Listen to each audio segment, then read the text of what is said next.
Welcome to Flutter Me Up with Ted.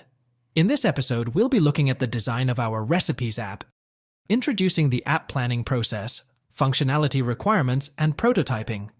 Our app has been designed in Figma, an industry-standard tool for app design. So, let's take a look. Flutter Me Up with Ted. To plan our design, we need to understand what our app will do for our users, a process known as UX, or User Experience Design. Let's take a look at what our Recipes app will do, so we can understand what functions and features we will be needing. The Recipes app is a directory of recipes. We've described it as a carefully curated selection of healthy and tasty meals. The app will be published with a selection of recipes preloaded, but we also want our users to be able to submit their own recipes so they can share their love of food. And if a user likes a recipe, they'll want to add it to their favorites. So, we've identified that our app is going to need users, a user-friendly interface, although this is not unique to our app, a directory of recipes, a form to submit new recipes, a way for users to like a recipe. Okay, let's take a look at our design in Figma. Inside of our Figma design file, we have set up 3 pages, one each for a project thumbnail, style guide, and the app screens. The style guide is used to identify our app-wide styles for colors, typography, and components.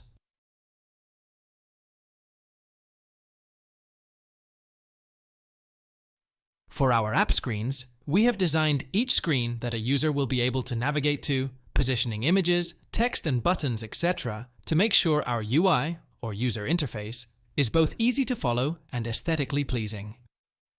To test our app, we can run prototype mode, which will allow us to navigate the app like we would on our smartphone. Let's take a look at the prototype. Our users will be able to sign in to our app using their email address and password. Once signed in, the user will be taken to a discovery page where they can view the latest recipes. Tapping on a recipe will take our users to a recipe detail page where they can view the ingredients and directions to cook the dish. Tapping on the heart icon will add the recipe to the user's favorites, which they can view by tapping on the profile icon in the top bar. The burger icon will take our user to the savory meals screen, while tapping on the cookie icon will take them to the sweet section. If the user would like to submit a new recipe for our app, they can tap the plus icon. To maintain a high quality of recipes, avoid too much duplication, and encourage users to take time and effort in their submissions, we will be offering prizes for published recipes. The user will fill out the submission form, upload an image, and send off the form. This is, of course, followed by a thank you message. Great! We've now looked at our app design in detail and seen the various features we will be building. We have run our app as a prototype and experienced firsthand what our users will see when using our app. Our next step will be to move over to Flutterflow and start to develop our design into a working app. In the next video, we will look at the initial steps for setting up a successful project in Flutterflow, so be sure to join me then. If you've enjoyed this video and want to see more, be sure to like and subscribe. Hit the bell icon to receive a notification that my next episode has been published.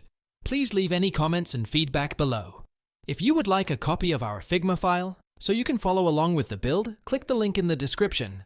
You've been watching Flutter Me Up with me, Ted. Have an awesome week and stay creative. Flutter Me Up with